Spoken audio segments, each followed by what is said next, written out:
తెలంగాణ ప్రభుత్వం మరో సంచలన నిర్ణయానికి శ్రీకారం చుట్టనుంది. రాష్ట్రంలో రేషన్ కార్డున్న ప్రతి ఒక్కరికి ఎంతో మేలు జరగనుంది. తెలంగాణలో రేషన్ కార్డున్న ప్రతి కుటుంబానికి జీవిత బీమా అమలు చేయనుంది ప్రభుత్వం.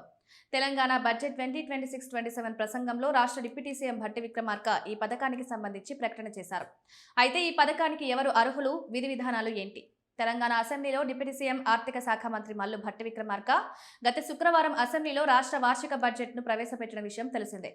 ఇందులో భాగంగా 3,24,234 కోట్లతో బడ్జెట్ను ప్రతిపాదించారు. రానున్న ఆర్థిక సంవత్సరంలో రాష్ట్రం అమలు చేయబోయే పలు కొత్త పథకాలను కూడా ప్రకటించారు. అందులో ఇందిరమ్మ కుటుంబ జీవిత బీమా పథకం ఒకటి.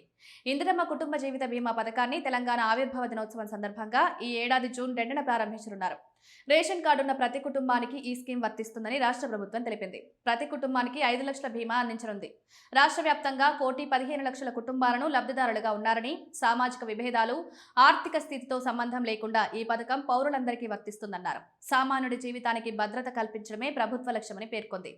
అయితే రేషన్ కార్డున్న కుటుంబంలో ఆదాయం తీసుకొచ్చే వ్యక్తి ఏదైనా ప్రమాదవశాత్తు మరణించినట్లయితే ఆ కుటుంబం రోడ్డున పడే పరిస్థితి రాకుండా ఉండేందుకు ఈ పథకానికి శ్రీకారం చుడతామని రాష్ట్ర ప్రభుత్వం తెలిపింది. సామాజిక అంతరాలతో సంబంధం లేకుండా పేద, మధ్యతరగతి, ధనిక అని తేడా చూడకుండా రాష్ట్రంలోని 1,15,00,000 కుటుంబాలకు ప్రతి కుటుంబానికి 5 లక్షల రూపాయల బీమా అందించనున్నట్లు ప్రభుత్వం వెల్లడించింది. ప్రభుత్వం అమలు చేసే ఈ పథకం ద్వారా రాష్ట్రంలో రేషన్ కార్డున్న కుటుంబాలకు ఎంతగానో మేలు జరగనుంది. కుటుంబ పెద్ద మరణిస్తే ఆ కుటుంబం రోడ్డున పడే అవకాశాలుంటాయి. ఆదాయం లేక ఇబ్బందులు ఎదుర్కోవాల్సిన పరిస్థితులు ఏర్పడతాయి. దీంతో అలాంటి కుటుంబాలకు ఆర్థికంగా ఆసరాగా ఉండేందుకు తెలంగాణ ప్రభుత్వం ఈ పథకాన్ని అమలు చేయనుంది.